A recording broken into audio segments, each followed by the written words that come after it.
Shalom. First and foremost, giving all praise, honor, and glory unto Yahweh, Bahashem, Yahweh Shai, Bahashem, Rachakodash. Double honors to the apostles and the elders, the great millstone, who taught me this 100% truth. Peace, blessings, and safety to the Lord's elect, scattered throughout the four corners of the planet Earth, pushing His word in humility and sincerity. What you see on the screen is a screenshot from Jewish Breaking News Instagram page. And you see the caption that says, New Tehran Times publishes Iran's quote-unquote list of targets in Israel in a future war.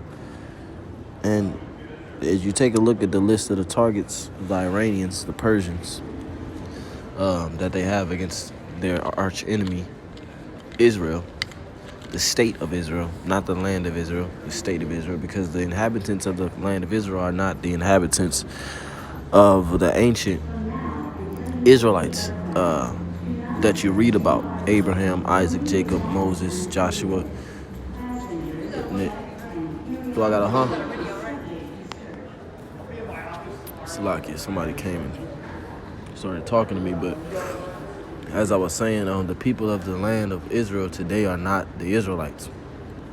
They're not the Israelites that you read about. This is why they call themselves Israeli and not Israelites, excuse me. But they call themselves Israelis. This is why it's known as the state of Israel and not the nation of Israel. But you see the list of targets that Iran has.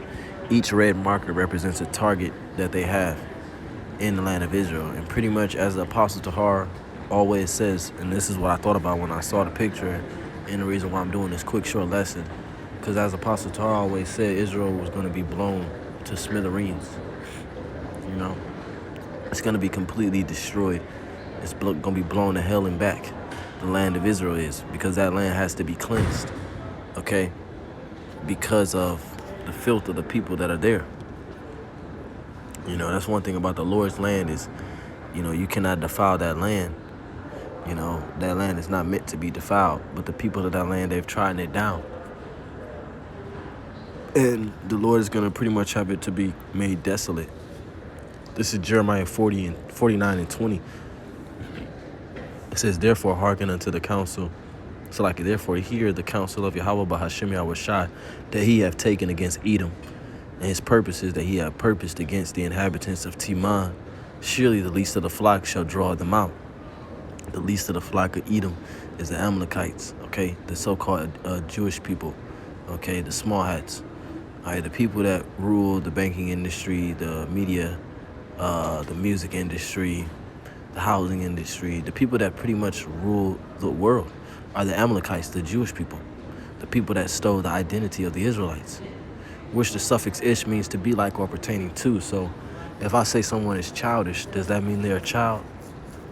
No, it means that they're acting like a child. So when somebody stands up and says that they're Jewish, does that mean they're a Jew? No, it means that they're acting or trying to play the part of a Jew. And this is a part of their demise, the reasoning of their demise. So the Lord said the least of the flock shall draw them out, meaning the Amalekites, the Ish people, the people in the land of Israel are going to be the ones to draw out the nation of Edom to war. Surely the least of the flock shall draw them out. Surely he shall make their habitations desolate with them. Jeremiah 50 and 45. Therefore hear ye the counsel of Yahweh Bahashem Yahweh Shai, that he hath taken against Babylon, and his purposes that he hath purposed against the land of the Chaldees. Surely the least of the flock shall draw them out. So the least of the flock is also going to draw out Babylon, okay, which is also ran by Edom, but this is more specifically talking about America. So Israel, and then the things that they do is going to draw America, Russia, all these other Edomite nations out into war. It says, and that he hath purpose against the land of the Chaldees. Surely the least of the flock shall draw them out. Surely he shall make their habitation desolate with them. So both the land of Israel and America is going to be made desolate. It's going to be blown to smithereens. Isaiah chapter 60. Let's see. What am I thinking about?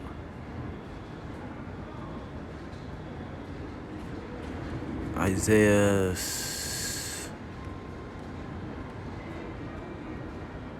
61:4. It says, and they shall build the old waste, and they shall raise up the former desolations. What are the former desolations? The land of Israel, because it's going to be made a desolation.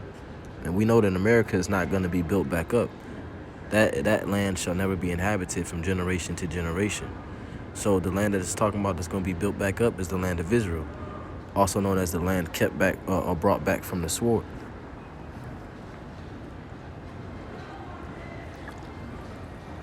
Isaiah 61:4.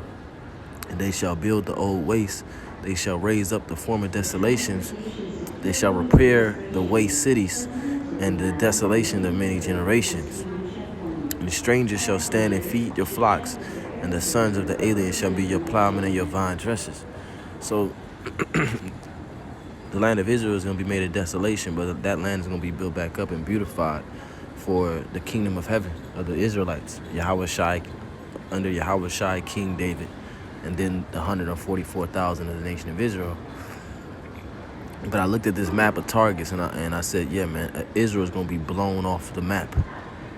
It's going to be completely decimated.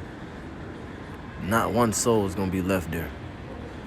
But anyway, I just thought that was interesting, because as we know, pursuant to prophecy, we look at these images, and I can go to the comments right now and read some of the comments. This is a screenshot, actually, so no, I can't, but if I was to go to the comments, you look at the comments, these people have no idea what's going on. A lot of them are saying that God is going to protect Israel, because they're under the illusion and the spell that the people that are there are actually the people of the book, even though all the signs are there to show them that they're not the people of the book. Because ultimately this world has rejected the truth. They've rejected Yahweh Shai and his spirit. But anyway, Lord, when it's edifying, I just real quick, Kum Yasharallah, Shalom.